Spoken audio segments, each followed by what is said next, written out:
Okay, friends. Yeah, Mr. Elkin left me home alone again. And I found this bottle of teal shampoo. Whoa.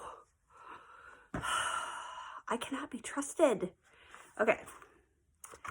Chapter 7, otherwise known as Sheila's. Look, my fingers are blue. I'm blue. Well, at least it's never a dull day with your teacher. All right, Chapter 7. We go to day camp every weekday from 9 until 3. Then we go to the pool from 3:30 to 5:30. We are always so busy going somewhere that I can't believe we have been in Tarrytown for 2 whole weeks. One night before Daddy got home, I arranged my shoes in the front hall with the toes pointing toward the den. Then I hid behind the drapes and waited. But between the den and the front hall was the living room and dining room. I heard Daddy come into the house and call, "Hello, I'm home." I hoped when he saw my shoes, he would come and find me right away because there aren't any lights on in the den and the sky was getting darker every second. It was beginning to thunder. I don't like thunderstorms. Daddy has told me a million times that the lightning isn't going to get me, and I want to believe him, but I can't.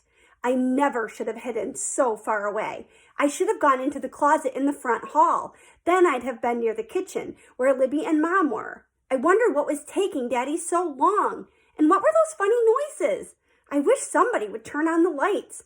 I wasn't having any fun at all. Maybe Daddy had forgotten about me. Maybe he wasn't even looking. I decided then and there that I would have to tell him I don't want to play this game anymore. Not in this house. I hoped he wouldn't think it was because I'm chicken. That's what Libby would say. She'd make her cackling noise and laugh at me. When I couldn't stand it behind the drapes for another second, I crawled out and made my way back into the living room on all fours. Finally, Mom shouted, "Sheila, come out right now or dinner will be ruined." I was really happy when she said that. I ran into the kitchen and told Daddy if it is going to take him that long to find me every night, we'll never get to eat. So he agreed that we will stop our game for the summer. Now Libby will never know the truth, so she won't get to call me chicken. Every night after dinner, Daddy unchains Jennifer and lets her run loose. He says she needs the exercise. She tears around the yard yelping. I watch from my bedroom window. Daddy and Libby and Jennifer have a lot of fun playing games. Libby throws a ball and Jennifer catches it in her mouth. And Daddy has taught her to roll over and play dead. Both Mom and Daddy say I am silly to hide upstairs and miss all the fun. Well, maybe I am, but I just can't help it. I wonder why I had to be born like me instead of like Libby, who isn't afraid of anything. Sometimes it doesn't seem fair. At least I'm getting used to sleeping in a room by myself. I'm not so scared at night now. I just make sure that my ear is always covered with the blanket. I don't know why, but I can't stand having my ears sticking out when I sleep. Anyway, this house is not nearly as spooky as Mouse's. Hers is much bigger and much older. They don't even use all the rooms upstairs.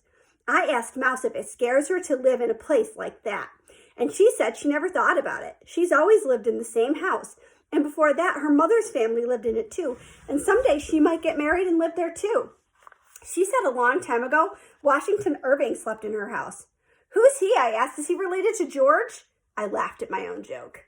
You mean you don't know about Washington Irving? No, I never even heard of him, I told her. Wait, you mean you are going into 5th grade and you still have never heard about Washington Irving? I told you no. Who is he anyway? Well, I can't believe it, Mouse said. What's wrong with those schools in New York City? If you know so much about him, why don't you tell me who he is at least? Oh, I will. I just can't believe that you don't already know. That's all, Mouse said. Go on, I told her. I'm listening. Well, he was a very famous writer. What did he write? I asked. Oh, he wrote Rip Van Winkle and The Legend of Sleepy Hollow. I heard of Rip Van Winkle, I said. He slept for a long time, but I never heard about Sleepy Hollow. You never heard about Sleepy Hollow in Ichabod Crane? That's right, I said. You people in Tarrytown have a lot of useless information. If this Ichabod Crane was so important, I'd have heard about him in New York. Well, all I can tell you is that the headless horseman rode right through here, Mouse said, spreading her arms. Right through Tarrytown. So naturally, it's important to us. How many towns do you think have a headless horseman riding through them?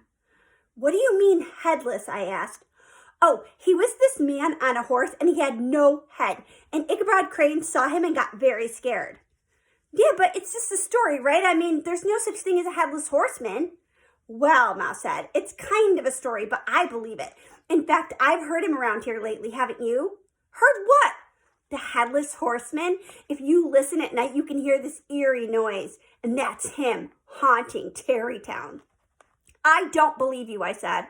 I don't care if you do or you don't. People who live in Tarrytown all year long know it's the truth. What does he do? I asked. Does he kill people?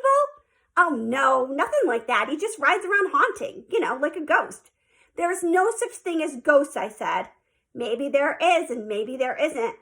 I had a lot of trouble sleeping after Mouse told me that. I asked my father, did he know about Ichabod Crane and the Headless Horseman? And he said, sure, it's a very famous story. Do you believe it, I asked? It's just a story, Sheila. But there might be a Headless Horseman. No, Washington Irving invented him. But he lived around here, didn't he? Yes, but so what? Well, I said, suppose he really saw this Headless Horseman and thought nobody would believe him, so instead he wrote a story about him. You see? No, I don't see, Daddy said. It's all made up. I'll bring you a book of his stories and you can read them. Then you'll understand. No, I shouted. I don't want to read about any Headless Horseman. After that, whenever I heard noises at night, I knew it was the Headless Horseman haunting Tarrytown. I wished it was September and we could go back to the city where there isn't room for any kind of horseman to go haunting at night. Okay, friends, tomorrow we'll read chapter 8.